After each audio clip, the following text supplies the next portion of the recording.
ওড়িশার এই অফবিট সিরিজে আগের পর্বে আমি দেখিয়েছিলাম হাওড়া থেকে ব্রহ্মপুর যাত্রার এক অভিজ্ঞতা এবং ব্রহ্মপুর থেকে আমরা সাইট সিন করতে করতে কিভাবে দারিংবাড়ি পৌঁছলাম সেই সফরের কথা। আজকের এই ভিডিওর মাধ্যমে অর্থাৎ এই অন্তিম পর্বের ভিডিওর মাধ্যমে আমি আপনাদের সামনে তুলে ধরব দারিংবাড়ি পৌঁছে সেখানকার আরও বেশ কিছু সাইট সিন এবং দুদিন আমরা কিভাবে মজা করে কাটালাম তারই সমস্ত অভিজ্ঞতা আপনাদের সাথে শেয়ার করব। আর বর্ষায় এই দারিংবাড়ির আলাদা এক রূপ, আলাদা এক সৌন্দর্য আপনাদের চোখে তুলে ধরার চেষ্টা আমি বারবার করতে থাকবো এই ভিডিওর মাধ্যমে, যাতে আপনারাও আপনাদের সুময় সুযোগ বুঝে নিজেদের ব্যাগগুলো প্যাক করে খুব সহজেই এই দারিংবাড়ি অর্থাৎ ওড়িশার এই অফবিট প্লেস থেকে ঘুরে যেতে পারেন।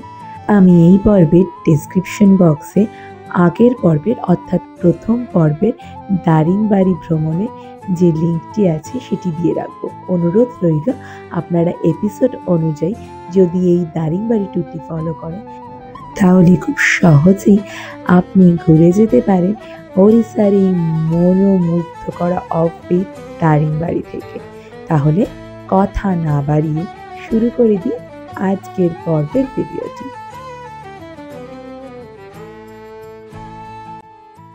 নমস্কার, আমি Soumi and welcome to my channel the Ghumakkar. Good morning. আজ 24শে জুলাই 2025 আর আমরা আজকে বেরিয়ে পড়েছি আমাদের Daringbadi second day sightseeing এর জন্য। তো ফার্স্টেই আমরা আগে এখানে এসেছি, এখানে আমাদের ড্রাইভার দাদা নিয়ে আসলেন ব্রেকফাস্টের জন্য। তো আমরা চটজলদি ব্রেকফাস্টটা করে নিয়ে একদম রওনা দেব নতুন পথের উদ্দেশ্যে, মানে দারিংবাড়ির দ্বিতীয় দিনের সাইট সিনের উদ্দেশ্যে। ব্রেকফাস্টটা তো দারুণ ছিল, তো আমরা ব্রেকফাস্ট একদম শেষ করে চলে এসেছি হিল ভিউ পার্কে। ফার্স্টে আমার ঠিক পেছনেই এখানে 10 টাকা করে টিকিট কাউন্টারে। তো চলুন আমরা হিল ভিউ পার্কে যাই।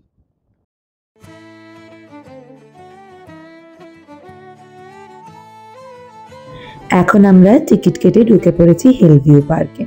পার্কটা ভীষণ সুন্দরভাবে চারিদিকে গাছগাছালি দিয়ে খুব সুন্দরভাবে সাজানো। বাচ্চারা এলেও কিন্তু ভীষণ ভালোভাবে এনজয় করবে। চারিদিকটা বেশ বড়, ভেতরে ওয়াশরুমের ব্যবস্থাও আছে, ভীষণ সুন্দর। আমরা ভিউ পয়েন্টের দিকে এগোবো, তার আগেই এন্ট্রান্সে সুন্দর ওই সাজানোর জায়গাটি আপনাদের দেখাচ্ছি। আমরা এখন ওই ভিউ পয়েন্টের দিকে যাচ্ছি যেখান থেকে মেনলি পাহাড়টিকে দেখা যায়। তার আগে আপনাদের দেখাচ্ছি পার্কটি কত সুন্দরভাবে চারিদিকে গাছগুলোকে কাটিং করে সাজানো।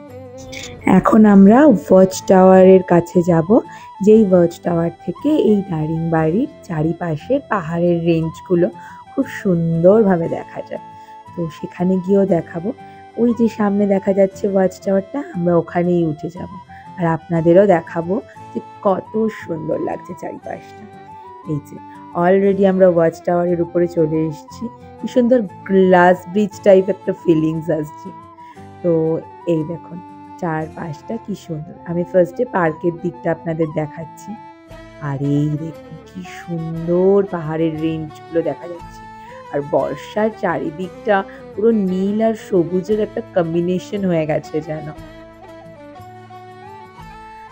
এইখানে অর্থাৎ এই দারিংবাড়ি এলে অবশ্যই কিন্তু এই হিল ভিউ পার্কে আসবেন, খুব ভালো লাগবে।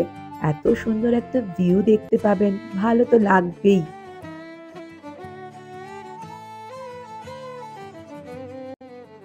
এই হিল ভিউ পার্কের কিন্তু অপোজিটেই আছে হচ্ছে নেচার পার্ক।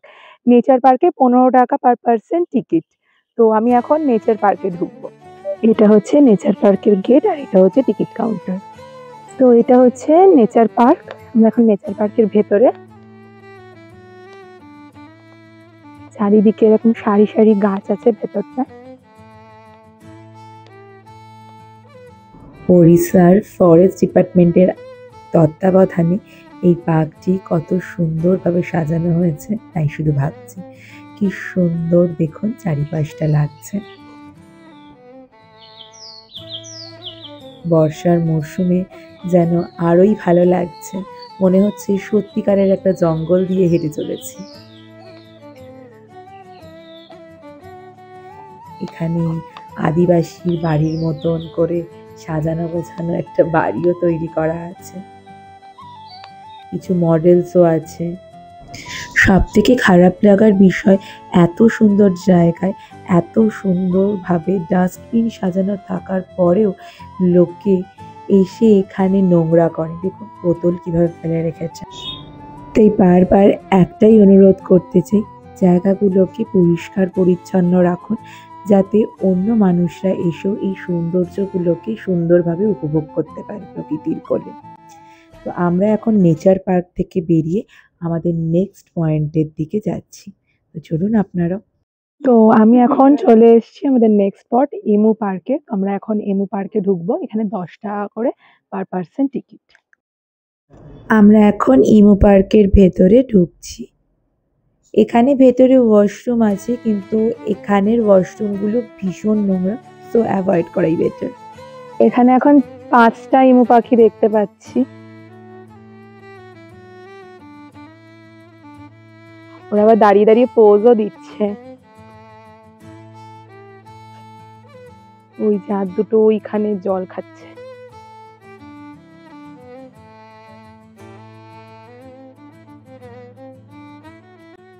যথারীতি আমরা ইমু পার্ক দেখে এখন আমাদের নেক্সট পয়েন্টের দিকে চললাম। তো আমি এখন চলে এসেছি নেক্সট পয়েন্ট লাভার্স পয়েন্টে। তো আমরা এখন লাভার্স পয়েন্টের দিকে যাব। বর্ষাকাল বলে প্রচুর জল আছে, এতটা জল থাকে না। বললামই বর্ষায় চারিদিকটা ফুলে ফেঁপে উঠেছে। নইলে এখানের ওই মাঝখানের পাথরগুলোয় বসে অনেকে ফটোশ্যুট টুটও করে, ড্রাইভার দাদা আমাদের যা বললেন। তো এখানে এত জল, এত সুন্দর লাগছে, পুরো একটা আলাদা রূপ, মানে চারিদিকটা জলে জলে ভরে গেছে। এই রূপ দেখার জন্যই তো এইখানে আসা এই বর্ষাকালগুলোয়, তাই না? কি সুন্দর লাগছে দেখুন। আর আমার বরাবর এই রকম রূপ ভালো লাগে পাহাড়ে। আহা কি সুন্দর বয়ে যাচ্ছে জলটা, ভীষণ ফোর্স আছে, কিন্তু কতটা আওয়াজ হচ্ছে দেখুন, শুনতে পাচ্ছেন নিশ্চয়ই। খুব সুন্দর লাগছে।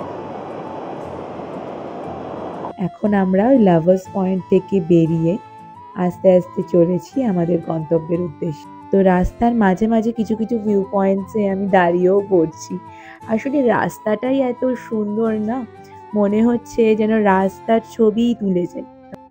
আমরা এখন রাইকিয়া ফরেস্টের মধ্যে দিয়ে আমাদের নেক্সট পয়েন্টের দিকে যাচ্ছি। তো এখন আমি চলে এসেছি মৃগুমা ওয়াটারফলসে। এখানে 10 টাকা করে এন্ট্রি ফি পার পার্সন। তো চলুন দেখা যাক। এরকম 10 টাকার টিকিট কাটতে হবে, এখান থেকে লাঠি নিয়ে নিতে হবে, আবার ফেরত আসার সময় লাঠি একটা ফেরত দিয়ে আসতে হবে। তো এখান দিয়ে ট্রেক করে যেতে হবে কিছুটা পথ। চলুন। তো এটা হচ্ছে এরকম রাস্তা, এখান দিয়েই প্রায় 15-20 মিনিট মতন ট্রেক করে হেঁটে যেতে হবে। লাঠিটা অতি অবশ্যই সাথে নিয়ে নেবেন, মানে ওই আবার এন্ট্রি গেট থেকে ওই লাঠিটা আবার ফেরত দিয়ে যাবেন, যখন দিয়ে যাবেন ওরা টিকিট কাটার সঙ্গে সঙ্গে ওরা দিয়ে দেয়। এই যে এইরকম রাস্তা দিয়ে যেতে হবে।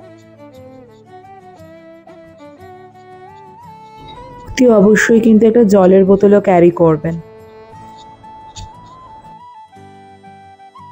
আমি একটু একটু করে রাস্তাটাও দেখানোর চেষ্টা করছি, প্রচণ্ড স্লিপারি আজকে, যতটা দেখানো যায়, যে আপনারা বুঝে শুনে নামবেন, কারণ সবার পক্ষে তো সব জায়গায় যাওয়া সম্ভব নয়, অনেকের অনেক শারীরিক অসুস্থতা থাকে। তো সেই জন্য আপনারা রাস্তাটা দেখলে একটা আইডিয়া করতে পারবেন যে আপনাদের পক্ষে নামাটা উচিত হবে কি হবে না।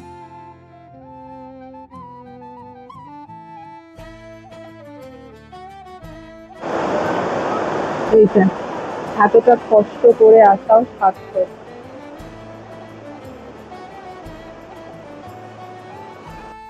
এক্স্যাক্টলি কত মিটার বলতে পারবো না, বাট 200-300 মিটার তো অবশ্যই, প্রায় 25-30 মিনিট মতন লাগবে আসতে, মানে অন্তত আমার লাগলো 25 মিনিট মতন। তো তো আর আজকে বৃষ্টিও হয়েছে, রাস্তাটা খুব স্লিপারিও আর কি, তো সেই ক্ষেত্রে আর একটু বেশি টাইম লাগলো। আমার পেছনে ভিউজটা দেখছেন, দারুণ সুন্দর। তো সাবধানে, আহ, অতি অবশ্যই সুস্থভাবে এসে মজা করবেন। বাট অনেকটা খাড়াই রাস্তা, একটু বুঝে শুনে দেখে শুনে ধীরে সুস্থে নামবেন, কোনো অসুবিধা হবে না। বাট যদি খুব কষ্ট তাহলে না নামাটাই বলবো, না নামতে পারেন। বাট আস্তে আস্তে ধীরে সুস্থে আস্তে লাঠি ধরে নামতে পারবেন আশা করছি। তো আমি তো দেখালাম যে নিচে তো নামা যাবে, উপরে ওঠা যাবে, সুন্দর একটা ভিউ পাবে, সব ঠিক আছে। তবে একটা সতর্কীকরণ বার্তা সেটা দিয়ে দেওয়া প্রয়োজন। যাদের শ্বাসকষ্ট আছে তারা যদি মনে করেন নামবেন, ইনহেলার ক্যারি করবেন। আর যাদের পায়ের সমস্যা তাদের অ্যাভয়েড করতে বলবো। তো এখন আমরা নেক্সট পয়েন্টে চলে এসেছি, মান্দাসারুতে। তো এখানে আমরা এখন ভেতরে যাব। এই যে আমরা এখান দিয়ে ঢুকবো, আই লাভ মান্দাসারু বলে লেখা। আমরা অলরেডি ভেতরে এন্ট্রি নিয়ে নিয়েছি। তো ভেতরে এসে টিকিট কাটতে হবে 10 টাকা পার পার্সন। তো এখন চলুন ভেতরটা দেখাই। তো এটা ওয়াচ টাওয়ারে ওঠার রাস্তা, হালকা হালকা মেঘ ডাকছে। জাস্ট ভিউটা দেখুন, চোখ জুড়িয়ে যাবে।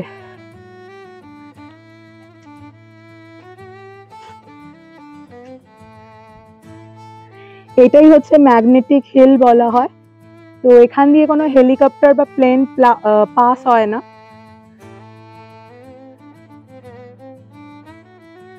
অসাধারণ ভিউ, একটা অসাধারণ। পাহাড়ের রেঞ্জগুলো জাস্ট মারাত্মক লাগছে, মনে হচ্ছে যেন নীল সবুজের একটা মেলা দেখছি।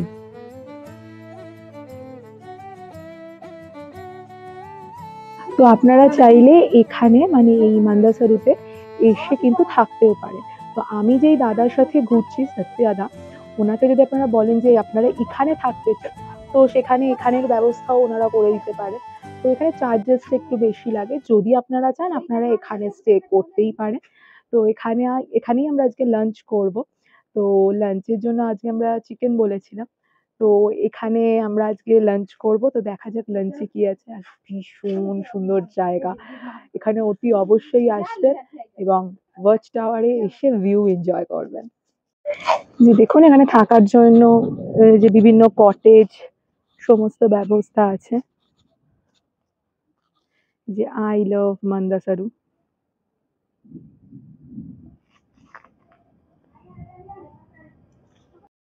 এখন আমরা লাঞ্চের জায়গায় চলে এসেছি, এটি লাঞ্চ করার জায়গা।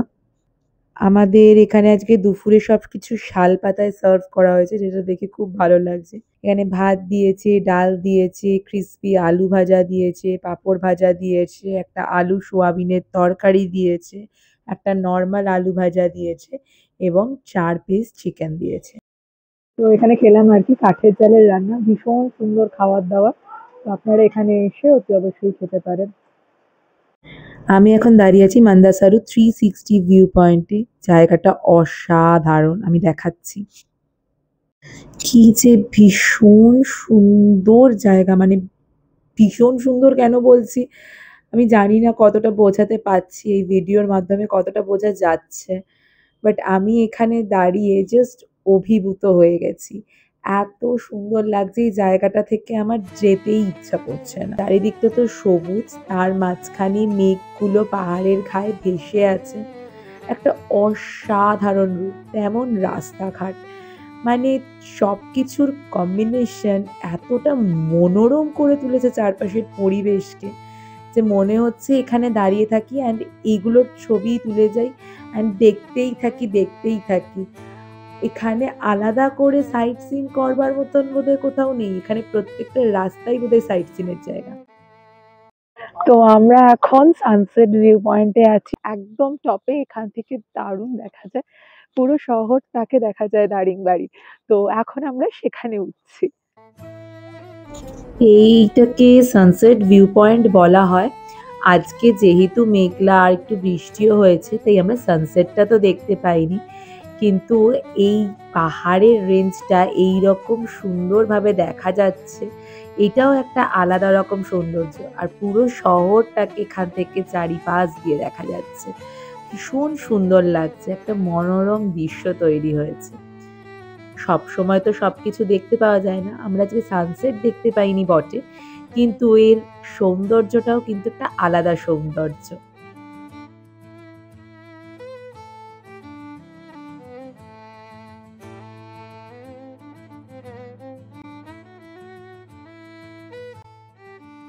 এটাই আজকে আমাদের শেষ পয়েন্ট ছিল। তো আবার মানে কালকে আবার কিছু পয়েন্ট দেখতে দেখতে আমরা গোপালপুরের দিকে যাব। তো আজকে সাইট সিন কমপ্লিট। তো এখন আমরা হোটেলের পথে আবার রওনা দিচ্ছি। একটা কথা বারবার বলবো, মানে আমি সত্যজিৎ থ্রুতে এসছি এবং দীপক দা আমাদের ড্রাইভার, দুজনেই খুবই ভালো অ্যান্ড এত ভালো সার্ভিস সত্যি খুব কম পাওয়া যায়। আপনারা যদি এখানে দারিংবাড়িতে ঘুরতে আসেন, গাড়ির জন্য এনাকে বুক করতে পারেন, বা আমি যেমন টোটাল প্যাকেজ বুক করেছিলাম সেটাও আপনারা করতে পারেন। চোখ বন্ধ করে বিশ্বাস করে আসতে পারেন, খুবই ভালো সার্ভিস। তো আজকে রাত্রিরে আমরা তাড়াতাড়ি শুয়ে পড়বো, কারণ কালকে সকালে আবার ব্যাগ প্যাক করে বেরোনো আছে। তো আমাদের ডিনারে আজকে আমরা মাছ, একটা ভেজ আর রুটি নিয়েছি। তো আজকের মতন good night. So good morning, আজকে 25শে জুলাই 2025, আর আমরা আজকে দারিংবাড়ির লাস্ট ডে সাইট সিনের জন্য অলরেডি বেরিয়ে পড়েছি। সকাল সকাল আমরা আজকে দারিংবাড়ির হোটেলে চেক আউট করে দারিংবাড়ির লাস্ট ডে সাইট সিনগুলো কমপ্লিট করতে করতে চলে যাব গোপালপুরে। তো আজকের দিনটা এভাবেই শুরু হোক। তো আমাদের ফার্স্ট পয়েন্ট ছিল রেনবো ওয়াটারফলস। দেখা যাক, প্রচন্ড বৃষ্টির মানে হয় বলে রাস্তাটা খারাপ, মাটির রাস্তা, তো সেখানে যাওয়া যায় কিনা। আর আজকে আমাদের ড্রাইভার দাদা বললো রেনবো ওয়াটারফলসে নামতে পারবো কিনা সন্দেহ, কারণ বৃষ্টি তো একটা মরশুম, আর প্লাস রাস্তাটাও ভীষণ রিস্কি। তো দেখা যাক যেতে পারি কিনা। যদি যেতে পারি তো অবশ্যই আপনাদের দেখাবো, নইলে আপনারা যদি কোনো সময় রেনবো ওয়াটারফলসে এসে থাকেন তাহলে অবশ্যই কমেন্ট করে জানাবেন। তো এখন আমরা ব্রেকফাস্ট করতে চলে এসেছি, তো চট জলদি ব্রেকফাস্টটা করে নিই, তারপর আমরা সাইট সিন স্টার্ট করবো। তো আমি আমাদের আজকের ফার্স্ট স্পটে চলে এসেছি, কফি গার্ডেনে। তো এখন আমরা কফি গার্ডেনের ভেতরে ঢুকবো। এখানে 10 টাকা পার পার্সন টিকিট। তো এই যে সামনেটাই হচ্ছে টিকিট কাউন্টার আছে, এখান থেকেই টিকিট কেটে আমরা ভেতরে ঢুকছি। টিকিট কেটে আমরা কফি গার্ডেনের ভেতর দিয়ে যাচ্ছি।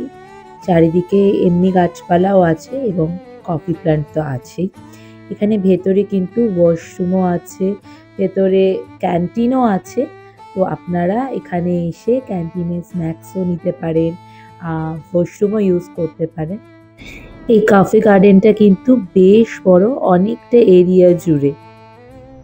কি সুন্দর লাগছে দেখুন, মাঝখান দিয়ে পথ আর চারিদিকে গাছে ভর্তি, কফি প্ল্যান্টস আছে, এমনি গাছও আছে। খুব সুন্দর লাগছে কিন্তু যেতে।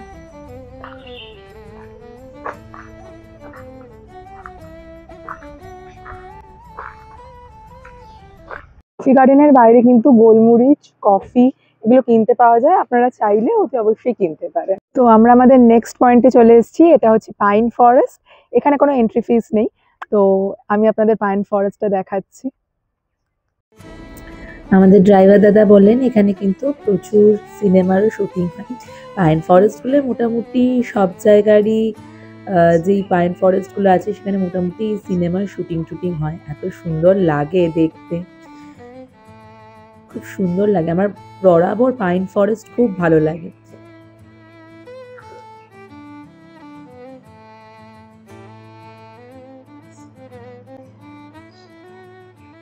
আজকে আমরা রেনবো ওয়াটারফলসের দিকে যেতে পারছি না, কারণ প্রচণ্ড বৃষ্টিও পড়ছে, তাই জন্য রাস্তাটা রিস্কি হয়ে যাবে। তো আমরা ওই দিকে যাচ্ছি না আজকে। তো আমরা আমাদের নেক্সট স্পটে যাচ্ছি, সেটা হচ্ছে পাঙ্গালি হিল টপের দিকে। ওটা একটা ভিউ পয়েন্ট। তো এখন আমি আমাদের নেক্সট পয়েন্টে চলে এসেছি। এটা একটা ভিউ পয়েন্ট, এখান থেকে পুরো 360 ভিউও দেখা যায়। আমি পুরোটা দেখাচ্ছি, দারুণ সুন্দর জায়গাটা। জায়গাটা কি অপরূপ সুন্দর, একবার দেখুন। কিছুটা মেঘ পাহাড়ের উপরে ছুঁয়ে আছে, আর চারিপাশের রেঞ্জগুলো কি সুন্দর যে দেখাচ্ছে। অবশ্যই এই বাঙালি হিলটপে আসবেন, দারিংবাড়ি আসলে মন ভরে যাবে। পাহাড়ের রূপ বর্ষায় একরকম, শীতকালে একরকম, গরমকালে একরকম। আর এই বর্ষাকালের রূপটা এত বেশি ঘন সবুজে মোড়া যে চোখ পুরো জুড়িয়ে যায়, মানে চোখের শান্তি, মনের শান্তি। পাহাড় মানেই শান্তি। এত সুন্দর। আমরা আবার গাড়িতে উঠে পড়েছি। আর এই রাস্তা, মানে এত সুন্দর মখমলি রাস্তায় গান শুনতে শুনতে এনজয় করতে করতে আমরা নেক্সট পয়েন্টের দিকে যাচ্ছি। আমরা এখন মৃদুবন্ধা ওয়াটারফলস এর কাছে চলে এসেছি। এখানে ঢোকার সময় মানে গেটে পার্কিং এর জন্য কিন্তু 50 টাকা করে চার্জ লাগে। তো এখন আমরা সিঁড়ি দিয়ে নিচের দিকে নেমে যাব মৃদুবন্ধা ওয়াটারফলস এর দিকে, আর আপনাদের দেখাবো। এই যে এখান দিয়ে এরকম সিঁড়ি আছে। এই সিঁড়ি ক্রস করে বোধহয় 200-300টা মতো সিঁড়ি আছে, ক্রস করে আমাদের ওয়াটারফলস এর দিকে যেতে হবে। আমার পেছনে মৃদুবন্ধা ওয়াটারফলস, অসাধারণ। প্রায় 200টা মতন সিঁড়ি, 200-250টা মতন সিঁড়ি। নিচে নেমে 250টা হবে না, 200টা মতন সিঁড়ি নিচে নেমে দেখতে হবে, কিন্তু দেখার পরে যা দেখতে পাবেন অসাধারণ। আমি জাস্ট ভিউটা দেখাচ্ছি, জাস্ট দেখুন, অসাধারণ। বর্ষাকালে ওয়াটারফলসে না আসলে এই মজা সত্যি পাওয়া যায় না। বেশ ভালো সিঁড়ি আছে, একদম সাবধানে নেমে যেতে পারবেন, সবাই নামতে পারবেন, কোনো প্রবলেম হবে না। ওঠার সময় তো সব জায়গাতেই একটু প্রবলেম করে, তো আস্তে আস্তে ধীরে সুস্থে উঠতে পারবেন। রাস্তা কোনো খারাপ নয়।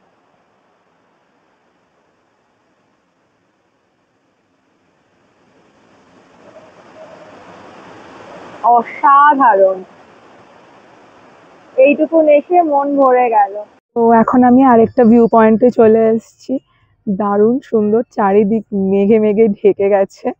আমি আপনাদের দেখাচ্ছি, অসাধারণ। চারিদিকে মেঘে মেঘে ঢেকে গেছে, আর ওই দূরে দেখা যাচ্ছে জিগজ্যাগ হয়ে। আমি আপনাদের সামনে দিয়ে একটু দেখাচ্ছি। এই যে এই নিচের রাস্তাটায় আমরা ছিলাম, ওখান থেকে আমরা উঠে এলাম এখানে। এই ভিউ পয়েন্টটাকে সোনাপুর ভ্যালি ভিউ পয়েন্ট বলে। কি সুন্দর দেখুন। একটু আগেই খুব বৃষ্টি হয়ে গেছে, যার জন্য চারিদিকটা মেঘে মেঘে ভরা। এখনো হালকা হালকা বৃষ্টি হচ্ছে কিন্তু।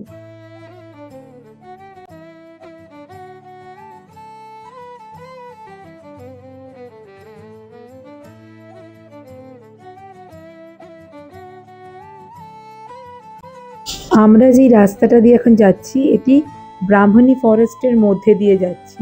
কালকে যেমন রাইকিয়া ফরেস্ট দেখিয়েছিলাম, এইটা ওড়িশার আরেকটা ফরেস্ট, ব্রাহ্মণী ফরেস্ট। আমি এখন ব্রাহ্মণদেব ওয়াটারফলসে এসেছি, তো নিচে নামবো, তো চলুন আমার সাথে। এই যে এরকম রাস্তা, একটু সাবধানে যেতে হবে, দেখে দেখে।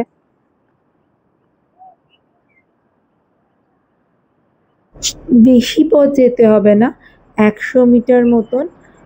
তো এখানে তারপরে সিঁড়ি আছে, অসুবিধা হবে না। আর বেশি সিঁড়িও নেই, খুব কাছাকাছি। এখানে এই 10-12টা মতন সিঁড়ি আছে, এই সিঁড়ি দিয়ে নেমে যেতে হবে। তো এখন আমি ব্রাহ্মণদেবী ওয়াটারফলসের সামনে দাঁড়িয়ে আছি। এই যে, তো আমরা এখন নিচের দিকটায় নামবো, আমি আপনাদের দেখাচ্ছি। এখন আমি যে ভিউজটা দেখাচ্ছি সেটা উপর দিয়ে। এখানে অনেক গাছের অবস্টাকলস আছে, আমি নিচে নেমে দেখাচ্ছি। নিচের পথে কোনো সিঁড়ি নেই, সেখানে আপনাকে পাথরটা বেয়ে কিছুটা হেঁটে নামতে হবে। অসুবিধা হবে না, আমি দেখিয়ে দিচ্ছি। এই যে এইরকম রাস্তাটা বেয়ে আপনাকে নামতে হবে। একটু সাবধানে বসে বসে নামতে পারলেও আপনারা নেমে যেতে পারবেন, খুব একটা অসুবিধা আশা করছি হবে না।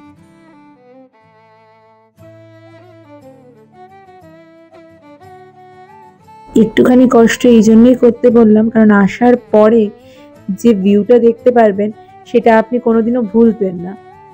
আর বারবার বলছি যে বর্ষাকালে এই জলপ্রপাত সংলগ্ন এলাকায় আসার মজা হচ্ছে এইটাই। এই যে এই রূপটা, এটা শীতকাল বা গরমকালে এতটা দেখা যায় না। যারা ভ্রমণ পিপাসু, যারা ঘুরতে ভালোবাসে এবং সবাই মোটামুটি জানে যে বর্ষাকালে জলপ্রপাতের রূপ কতটা সুন্দর আর মনোমুগ্ধকর হয়, যার জন্য বারবার বর্ষাকালে এখানে আসার সাজেশন দেওয়া হয়। এখন আমি চলে এসেছি জিরাং মনেস্ট্রির সামনে। তো 12:30টায় বন্ধ হয়ে যায় জিরাং মনেস্ট্রি, মানে ভেতরের একদম যে যেখানে বৌদ্ধদেবের মূর্তি থাকে সেটা বন্ধ হয়ে যায়, সেখানে ঢোকা যায় না। বাট বাইরেটা ঘোরা যায়, মানে 12:30টার আগে আসতে হবে। তো এখন আমরা ভেতরে যাব, ভেতরে গিয়ে আমরা জিরাং মনেস্ট্রি দেখবো আর আপনাদেরও দেখাবো। এটা বাইরেটা, এবার আমরা জিরাং মনেস্ট্রির ভেতরে ঢুকবো। তো এখানে ভিজিটিং আওয়ার্স আবার 2টোর সময় মনেস্ট্রি খুলবে, তখন একদম ভেতরে যেতে পারবেন। তখন 5 টাকা করে ফিজ লাগে। যেহেতু আমরা এখন মানে ভেতরটা এক্সপ্লোর করতে পারবো, একদম ভেতরে যেখানে বুদ্ধদেবের মন্দির আছে, মানে মূর্তি আছে, সেখানে যেহেতু যেতে পারবো না, তাই ভেতরটায় ঘুরতে কোনো মানে এন্ট্রি ফিজ লাগবে না। নইলে এমনি পার পার্সন 5 টাকা করে এন্ট্রি ফিজ লাগে। বরাবরই আমার যে কোনো মনেস্ট্রিতে আসতে ভীষণই ভালো লাগে, বিকজ অফ মানে এত সুন্দর পরিবেশ, এনভায়রনমেন্ট এত সুন্দর, এত শান্ত।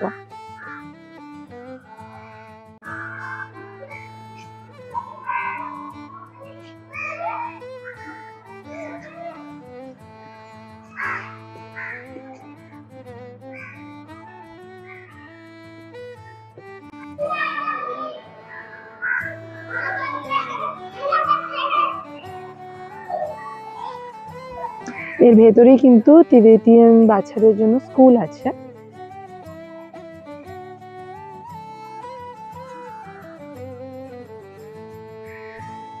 এটা স্কুল কাম মনেস্ট্রি এরিয়া, ভীষণ সুন্দর, ভীষণ সুন্দর। এটা জিরাং মনেস্ট্রির একদম গর্ভগৃহের যেই জায়গাটা, ওটা 12টার আগে আসতে হয়, নইলে ওটা বন্ধ থাকে। তাই জন্য আমি ভেতরটা একদম ঢুকে দেখাতে পারলাম না, বাইরেটা থেকেই দেখাচ্ছি। তো এই জিরাং মনেস্ট্রিতে এসে অনেকক্ষণ টাইম কাটাবেন, খুব ভালো লাগবে। আর এই জিরাং মনেস্ট্রি আসার আগে পদ্ম সরোবর পড়ে, আমি যাওয়ার সময় সেটি অতি অবশ্যই আপনাদের দেখাবো। এই যে এই পুচকেগুলো এখানেই থাকে আর কি, এখানেই পড়াশোনা করে, ওদের এখানেই তিবেতিয়ান স্কুল ভেতরে বলছিল।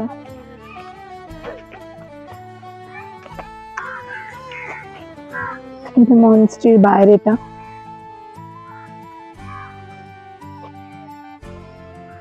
সামনে এখানে ক্যান্টিন আছে, আপনারা চাইলে স্ন্যাক্স বা কিছু খেতে পারেন, এখানে অনেক ফুড কোর্টও আছে। আর এই মনেস্ট্রির সামনেই রিপা গেস্ট হাউস আছে, এখানে আপনারা স্টেও করতে পারেন। এই যে দেখুন, ওই যে গেটটা, ওখান দিয়ে এন্ট্রি হয় জিরাং মনেস্ট্রির। এখানে কিন্তু বোটিংও করা যায়।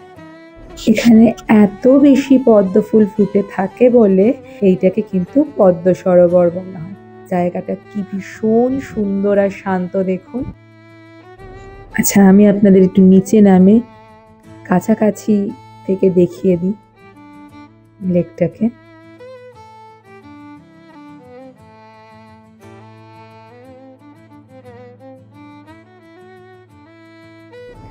কি ভীষণ সুন্দর শান্ত একটা জায়গা দেখুন, মনে হচ্ছে যেন নর্থ বেঙ্গল বা পাহাড়ি কোনো এলাকায় চলে এসেছি, তাই না? চারিদিকে পাহাড় আর তার মাঝখানেই একটা মনেস্ট্রি আর এত সুন্দর একটা সরোবর। অতি অবশ্যই কিন্তু এইখানে আসবেন দারিংবাড়ি এলে। এইবারে আমরা জিরাংয়ের থেকে চলেছি খাসাডা ওয়াটারফলসের দিকে। এই খাসাডা ওয়াটারফলস এখান থেকে 4 কিলোমিটার দূরে। তো জিরাং মনেস্ট্রি থেকে 4 কিলোমিটার দূরেই খাসাডা ওয়াটারফলস। এখন আমরা খাসাডা ওয়াটারফলস এর কাছে চলে এসেছি। তো এবারে আমরা খাসাডা ওয়াটারফলস এর দিকে যাচ্ছি। এই খারসাদা ওয়াটারফলসের একদম সামনেই গাড়ি দাঁড়াবে, এখান দিয়ে বেশি ওঠানামার কোনো প্রয়োজন নেই। এখানে সবাই পিকনিক, স্নান সবকিছুই করে। আপনারা চাইলেও এখানে এসে স্নান করতে পারেন।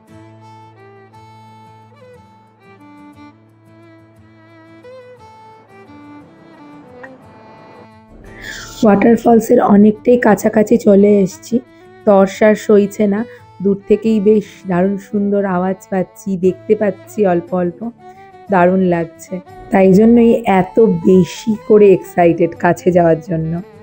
মন্দির আছে, বর্ষাকাল ছাড়া এই জায়গাটা শুকনো থাকে, তখন এই মন্দিরটায় যাওয়া যায় আর কি। এখন তো জল আছে, তো এখন যাওয়া যায় না। যখন বর্ষাকাল না হয়, এখন তো বর্ষাকাল, এই জায়গাটা পুরো জলে ভর্তি আছে, এই জায়গাটা পুরো শুকনো থাকে, তো ওইখান থেকে তখন যাওয়া যায়। দেখুন কি সুন্দর, নামেও খাসা, তাই বোধহয় নাম খাসাডা।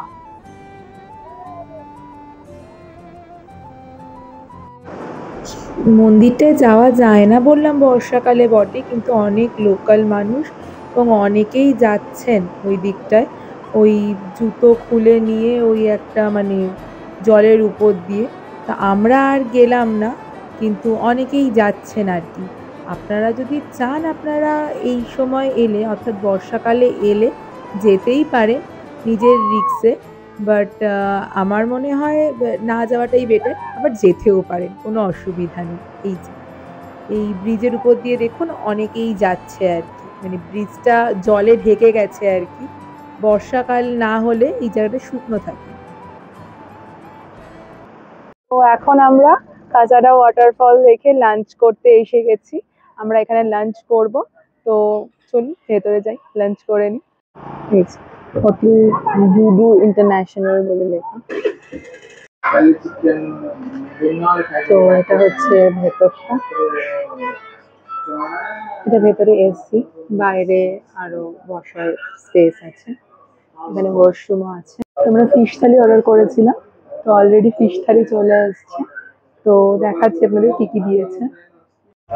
তো এখানে ডাল, একটা সবজি, মিক্সড সবজি দিয়েছে, মিক্সড ভাজি, একটা বেগুনের দই বেগুন দিয়েছে, সয়াবিনের একটা তরকারি বোধহয়, একটা মাছ, আর এখানে একটা চাটনির মতন দিয়েছে। তো এবারে খাওয়া স্টার্ট করি। আমরা আমাদের লাঞ্চ কমপ্লিট করে এখন চলে এসেছি আমাদের নেক্সট স্পট তপ্তপানিতে। লাঞ্চটা ভীষণ টেস্টি ছিল, তো এখন আমরা তপ্তপানিতে ঢুকবো, তো চলুন তপ্তপানি দেখে আসি।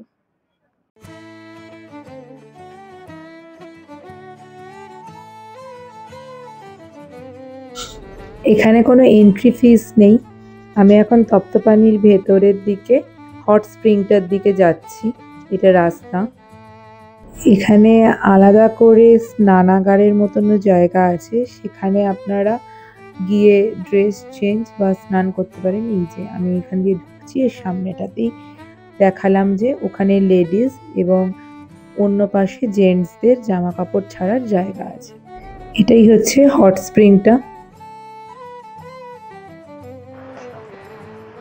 যেখানে অনেক পয়সা পড়ে আছে। এখানে বলে পয়সা ফেলে নিজের মনস্কামনা বললে নাকি মনস্কামনা পূর্ণ হয়। এই তপ্তপানি হট স্প্রিং এর ভেতরে চত্বরেই খান্দনি মাতার মন্দির আছে, তো আমরা সেই দিকেই এগিয়ে যাচ্ছি। তো চলুন আপনারাও আমাদের সাথে খান্দনি মাতার টেম্পলে।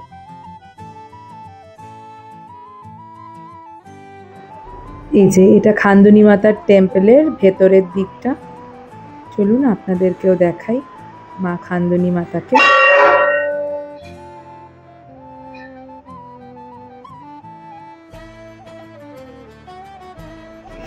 এটাই খান্দনি মাতার স্বয়ম্ভু বিগ্রহ, কি সুন্দর দেখুন। তপ্তপানি দেখে আমি এখন দাঁড়িয়ে আছি ডিয়ার পার্কের সামনে, কিন্তু এখন 4টে বেজে গেছে, তাই ডিয়ার পার্ক বন্ধ। প্রত্যেকদিন ডিয়ার পার্ক ওপেন থাকে সকাল 9টা থেকে 12টা পর্যন্ত, 12টা থেকে 2:30 অবধি বন্ধ থাকে, আবার 2:30 থেকে 4টে পর্যন্ত ওপেন থাকে। তো এখন তো ডিয়ার পার্ক বন্ধ, তো আমরা এখন ভেতরে ঢুকতে পারছি না। তো এটা ডিয়ার পার্ক। এটা এই যে ওপেনিং টাইম 9টা থেকে 12টা।